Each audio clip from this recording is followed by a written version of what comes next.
Deuxième partie de l'essai de la box multimédia Z66X. Alors, qu'est-ce que j'ai fait depuis la dernière fois? J'ai mis un compte Google pour pouvoir installer quelques applications. J'ai branché un disque dur externe USB 3 sur un des ports. Et j'ai mis une carte mémoire dans le port micro SD. Tout ça pour tester les ports de communication. Et j'ai également dans l'application TVMC mis une ressource réseau qui permet effectivement d'accéder à un disque par le DNLA. Une petite chose au passage, j'avais du mal avec le curseur à souris. Donc effectivement, lorsqu'on appuie sur le curseur, il y a un curseur qui apparaît. Voilà. Et pour repasser en mode normal, il faut, tout en mettant cette maudite télécommande bien en direction de la box, appuyer sur le bouton curseur jusqu'à voir le curseur disparaître. Et ensuite, on est bien repassé en mode flèche. Je n'avais pas compris ça et c'est franchement pas explicite. Voilà, donc dans le lecteur multimédia qui est un mauvais clone de Kodi, on va dire, effectivement, une fois qu'on lui a donné une ressource multimédia, mis à part bien sûr les erreurs de scrapper, on trouve les fichiers. Je ne vais pas les lancer, sinon ça va être compliqué avec les droits à la vidéo. Vous savez ce que c'est avec YouTube.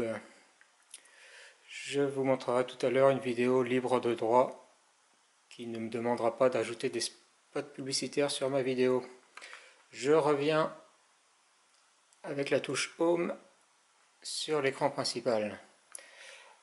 À propos des touches de l'écran de la télécommande, alors vous voyez en haut il y a une touche avec un clap vidéo. Ça lance l'explorateur du lecteur vidéo basique de l'appareil, le Media Center basique. Et donc effectivement, si je vais dans la rubrique vidéo, là on voit le contenu interne de l'appareil. Donc je rappelle, il est à 16 Go celui-là. On retrouve ma carte micro SD.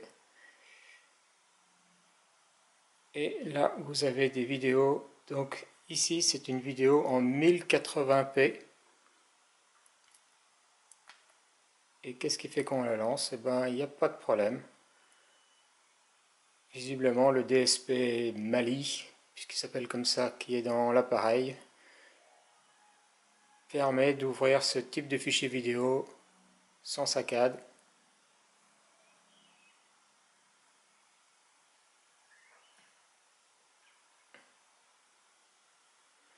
Voilà.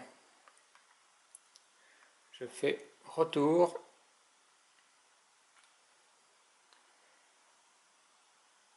Je fais retour. Voilà. Il faut vraiment penser toujours à pointer. Je fais encore retour pour sortir de ce média. Je vais dans l'autre média. Et effectivement, un disque dur est visible sans problème, ce qui montre bien que les ports USB de cet appareil fournissent suffisamment de jus. Je vais faire encore retour, et voilà, je reviens au panneau où on peut choisir le type de média. Je retourne dans cet appareil, j'ai quelques photos en haute résolution. Voilà.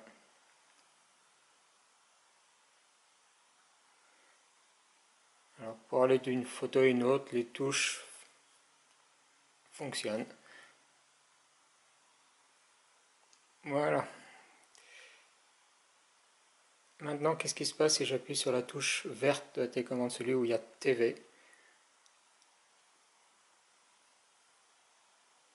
Et bien ça, on se retrouve dans le fameux lecteur multimédia avancé. Qu'est-ce qui se passe lorsque j'appuie sur le bouton jaune qui s'appelle Web? On arrive dans un explorateur internet. Et si j'appuie sur le bouton App bleu,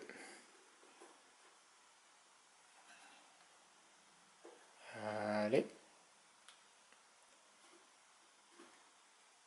et bien il se passe rien. Je retourne sur l'écran principal, j'appuie sur le bouton App. Voilà, donc cette fois-ci, j'ai bien ma liste d'applications qui s'affiche. Je rappuie sur le bouton Home. J'appuie maintenant sur le bouton Menu. Et étonnamment, c'est toujours les applications qui reviennent.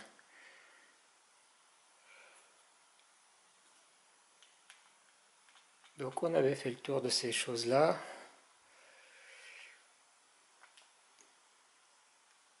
Donc France Télévisions, effectivement, il fonctionne. Il faut juste jongler entre le mode avec les flèches de sélection et passer en mode souris pour sélectionner ensuite les vidéos. Voilà, donc là je passe en mode souris et logiquement je vais pouvoir sortir en déplaçant le curseur. Voilà, je peux maintenant choisir plus facilement une autre catégorie ou ce qu'on veut.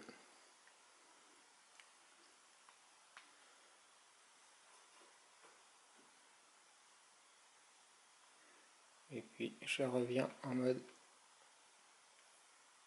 sélection avec les touches.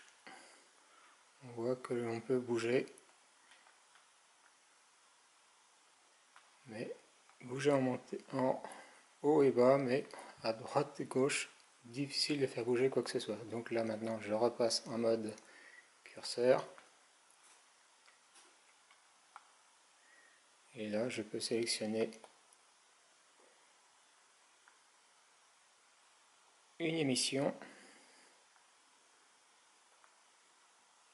Voilà, donc c'est un petit peu fastidieux, mais au moins c'est faisable.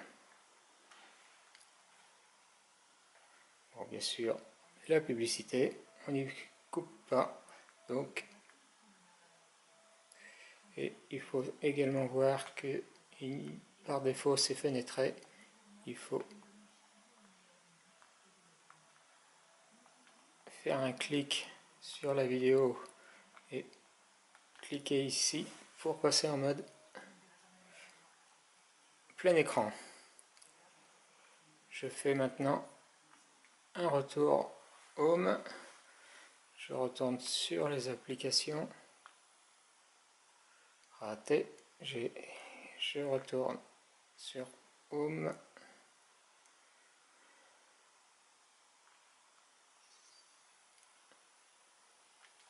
Les applications. Alors j'ai installé Molotov, qui est également quelque chose de très connu. Eh bien, il ne fonctionne pas.